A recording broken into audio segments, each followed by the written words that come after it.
Hi guys, इस्कुस छिल्दैछु हैन। नानीहरुको चाहिँ भोलि स्कुलमा चाहिँ के रे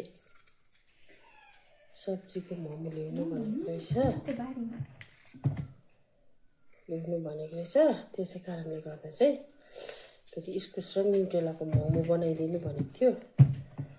त चाहिँ अब बनाउँदै छु हो। उसले प्याज काट्दैछ त्यहाँ छोरीले, म यहाँ इस्कुस छिल्दै छु हो। अन्त अब तपाईहरुलाई म देखाउँदै जान्छु नि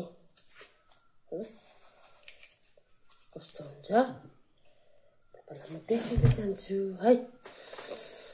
इस्कुस र प्याज छिलिसके, अब काट्छु, यसलाई ग्रेट गर्छु। अब न्युट्रेला पनि मसालालाई काटे मैदा मुछेर आइछु। इस्कुस यहाँ अब उस हुँदैछ, यहाँ मक्टुमा तेल हाल्दैछु हो। पकाइसकेपछि देखाउने छु।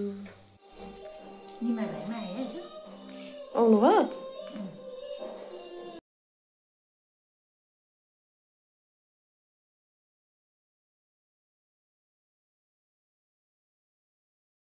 सक्यो खानु आँटेको सुप, भेज सुप।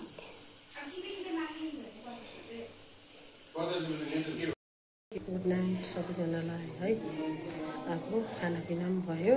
अन्त अब तपाईहरुलाई खाएको भिडियो त मोमो खाएको भिडियो त पहिला पनि हालेको, त्यसै कारण नहालेको है। त्यसै कारणले अब सुतेको। Okay good night, by by, sweet dream सबैजनालाई, शुभरात्री।